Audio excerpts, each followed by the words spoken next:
Tonight, it's my great honor to be joined with one of my crypto viewing, future forecast viewing, remote viewing, hellfire viewing pals, Naeem. Naeem, how are you, my friend?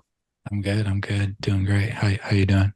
Really good, man. I appreciate you coming on the show. I've been wanting to connect with you in this capacity for quite some time to have just a general RV chat. What's new and exciting in your world? Just came back from London, UK. Yes. Yeah. Finally got to meet some remote viewers. Like I live in Toronto, just outside of Toronto in Canada, and I've never met up until recently. I never met another real life remote viewer. You know what I mean? So I've just been Yeah. doing this online and stuff like that. So I got to meet Daz Smith and Tunde Atenrays and a bunch of other people from the Discord, remote viewing Discord and stuff like that. And yeah, it was Yeah. a great experience. Inspirational. Got to see what other people are doing, even in terms of like business wise, like what kind of Hmm. businesses people have related to intuition and remote viewing. And it just really kind of put into scope, how serious the future of intuition, that subject of the subconscious mind really is. I mean, Yeah. it's something that is still to really be tapped into. It's kind of niche, but I think it's going to grow a lot in the near future. Yeah. I agree. I mean, there's always a need for it, but now we're finally in a time where it's accepted by more and more people. It's not considered weird or fringe or impossible anymore. And it's neat to see, just to watch it grow and really to be a part of it. Yeah, yeah, I agree. I saw those pictures. That was really cool to just to connect, like you said, with all those people that we talk to in Zooms and we talk to them online, and to see it. So I'm glad you had that opportunity. It was fun watching you guys online meet up. Well, that's great. I want to talk about. I want to start. I don't want to spend the whole podcast talking about this because I know it's been kind of beaten to death already. But the Anomaly, the one that everybody's a buzz about, the event that will change the world. You were a part of that project. Can you comment on, number one, what was your experience when you got the reveal of the target that, you missed the target, but you all brought back that anomalous data? Let's start there. What was your reaction to that? My initial reaction is like I missed. Well, Hmm. it wasn't right. Yeah. So I'm very to the book when it comes to remote viewing. Mostly, like Right. I have no problem saying that something's amiss. You know what I mean? Right. I don't have a problem with that. But I do know that similar things have happened in the past, whether, there's a big event that can pull viewers off, Hmm. to perceive certain events. Um, I guess what really made it interesting is that the overlap in some of the data between the viewers.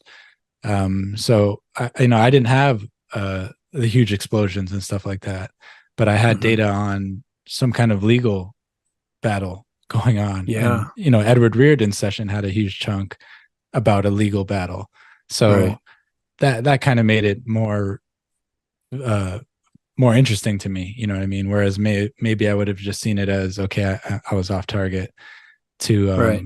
okay, maybe there was something happening here, but the overwhelming data from all the other viewers was something Yeah. more explosive and um, world changing. And Yeah.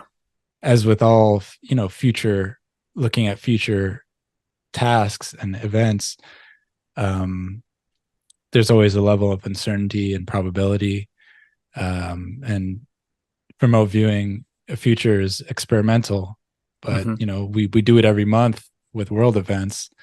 And so, I know that there's something to it. Not every perception is correct, but Right. um, it works. You know what I mean? You can see, Yeah. you can have forewarning of future events using remote viewing. So, I mean, it could be related to what's going on right now. I mean, the situation that just that's occurring right now It's in unfolding. Israel and Gaza. I mean, that's big. That's big stuff, and I don't think it's gonna just die out and not have following events that Hmm. lead on from that. So, You um, said you said a few things, Naeem, that I'm sorry to interject, but that got me thinking. Number one, talking about future events and seeing things like it works. I mean, I always loved teasing you about like your alligator stories. Um, but that's legit. I mean, that's stuff you can't make up. As silly as that story was, you are pretty specific about what's going to happen within the month. There's the specific story about something so abstract.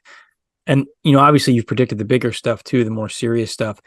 How do you process that? How does that impact your worldview and your day-to-day functioning when you realize I can see the future and I see some things that are pretty heavy? How do you not focus on that? Yeah, that's a good question. I mean, maybe to some level, I'm a little bit.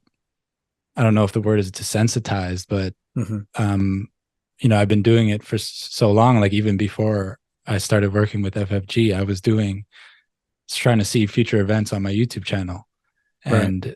and I would see famous people before they pass, or major events before they happen, Mm-hmm. and yeah, it does had a big impact on I guess the seriousness or Mm-hmm. the reality of remote perception, Mm-hmm. or non-local perception, because most people's concept of it is kind of a generalized, it's very general and vague. When people think Mm-hmm. of psychic functioning or non-local perception, they think of like, oh, I have a bad feeling about this.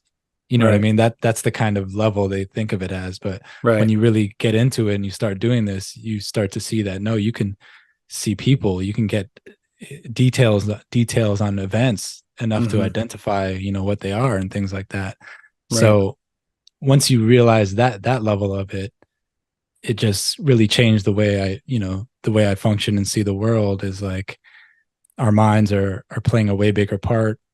Mm-hmm. Certain things that happen in life, I don't want to sound like negative, but certain things are out of our control. You know what I mean? There's a Right. higher level of organization, or Mm-hmm. something to that degree going on. So I wouldn't say we don't have free will. I think we have free will to a certain degree, but there seems to be, a certain level of predestination, or events that Mm-hmm. are going to occur. Maybe they've built up a certain amount of momentum, Right. and there's nothing you can do to change them at a certain point, or you can't change them fully. Maybe you can slightly change them. Right. Um, One example, like the way I think of it is, if remote viewers saw a big event, there's always people saying, "Oh, you should warn everyone, and Right. maybe we could change it." Well, I doubt that you'd be able to change the event from happening. Maybe you could Mm-hmm. stop a few people from being there, maybe, Right. you know what I mean? So Mm-hmm. it would change for those individuals, but the event overall would probably still occur. So it's a very complicated and And if you nuanced changed, if you situation. changed it, right? If you changed it, then you'd catch all this heat for, oh, you spread all that fear and nothing ever happened, right?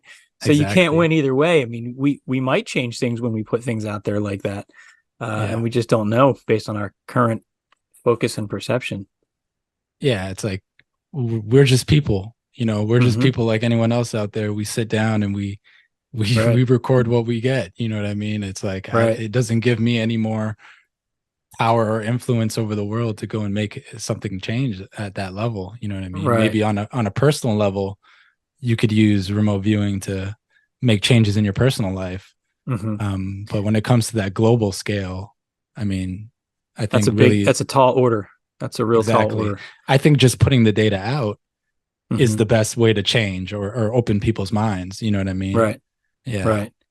I agree, and we don't know the consequences of that, but I know there's been some research that's been done, and I think that some people who have these premonitions and act on it, like, oh my gosh, I'm going to get in a car accident tonight, and they stay home and then they find out there was a major accident on the route they would have traveled or whatever.